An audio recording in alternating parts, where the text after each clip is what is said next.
The World Cup may be over, but these football fans won't easily forget the month they spent in South Africa cheering the teams they love. Had it been left to the critics, many of these people would have stayed away altogether.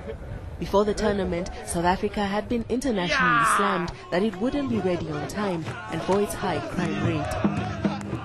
Though there were few incidents, most of those we spoke to felt safe during the World Cup and were relieved that things turned out differently than they expected.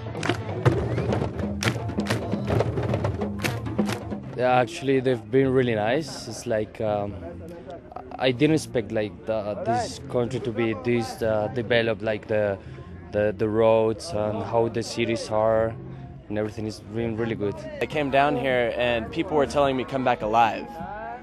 And what I'm thinking now is not only am I going to come back alive, but I'm going to go back and bring back people to this country, because I come here and I've never felt more welcome.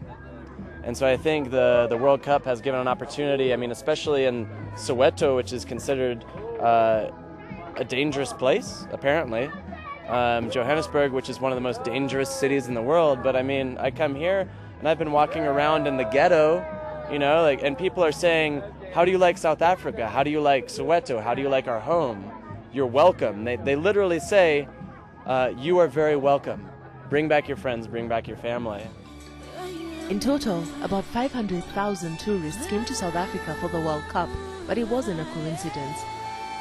Prior to the tournament, the country launched an aggressive advertising campaign to counter the negative press it was getting.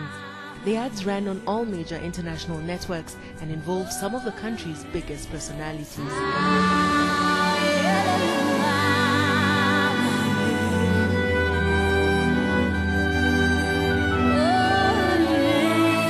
Few places in the world offer you that special hospitality for which the South Africans have become famous. We invite you with open arms to our wonderful country. It was during this time that the disc was also created.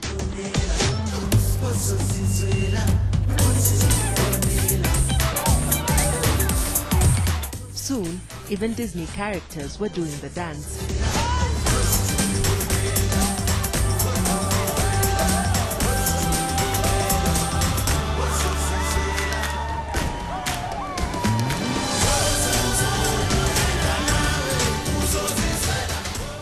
The disc is the brainchild of Sediso Rangaka and Gavin Dexter, who we met at the offices of Ogilvy and Mather, South Africa, the advertising company commissioned by the government. Basically, the whole thing was about telling the world how South Africans are passionate, excited, and ready to host the World Cup. And we had to have a soccer element in it.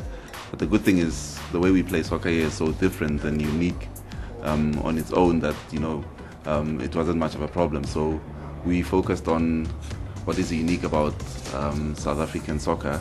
The way we play it, and we all know it's called ipiski. And the other thing that we're very good at is dancing. I mean, we dance when we're happy, when we're sad, we dance when we're upset.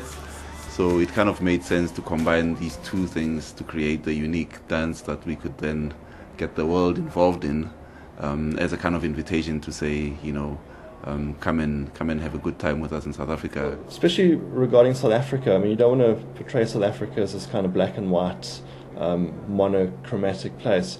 You know, I think South Africa, you know, we have blue skies and, you know, there's a lot of colour and that kind of thing. So, you know, to try and show that colour as you know, in as visual appealing way as you can is probably one of the reasons. And I mean, it's a beautiful country, and you know, you want to show it for what it is.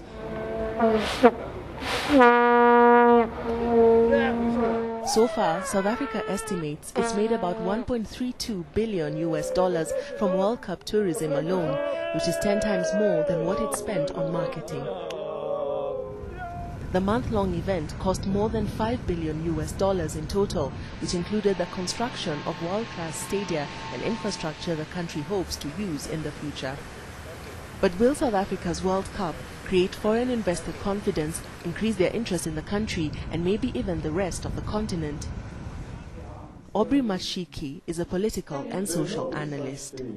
I think the billions who have watched the World Cup outside South Africa and the continent will not remain unaffected by what they have seen, even if it means that to them South Africa coincides with the idea of a modern country. Because I think while part of their experience gave them access to an African reality, another part of their experience gave them access to the extent to which many African countries, including South Africa, are part of the modern world. South Africa also faces numerous local challenges. Though the World Cup seemingly united people here across racial and ethnic barriers, xenophobia is still a major problem that won't go away easily, especially after the violent anti-foreigner protests of 2008 that left 42 immigrants dead. Some foreigners like Jervis Majandu from Zimbabwe, who lives in a township on the outskirts of Cape Town, say they are still being threatened. Right after the World Cup, he decided to move his family out of their home to a community center where he feels they will be safer. The police were here to provide security.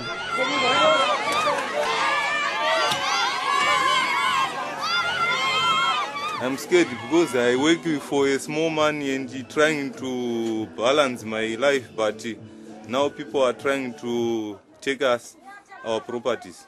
Today they are promising to beat us today, tonight. You see, I'm also scared. That's why I live in the place, in the township, to the safe place. Many blame the fear of foreigners on poverty, but analysts like Aubrey Mashiki say there's more to it. I do not buy the argument, at least not completely, that when South Africans in 2008 attacked Africans from outside South Africa in a xenophobic wave of attacks, they did so because they saw these people as competitors for scarce social and economic resources. Yes, that was the trigger. But what we need to address are the underlying causes. For me, the underlying causes are the many layers of prejudice that afflict the South African personality: racism, homophobia, tribalism, and so on. With people that are interested in the country. Back at the Ogilvy and Mather offices, the advertising creatives are back at it, but their brief is slightly different this time. Capitalizing on the World Cup momentum, the government now wants them to come up with a campaign that will keep tourists coming. They aren't finished by the time we leave, but if their track record is anything to go by, then people around the world will soon be bombarded by more messages, those of a nation that is taking its place amongst global leaders despite its challenges. My name is Oscar Pistorius. They call me the Blade Runner. I'm just an ordinary guy really, but I'm driven. And when I'm on the track, it's the crowd that inspire me to succeed. I do it for them. This is my South Africa. Now come discover yours.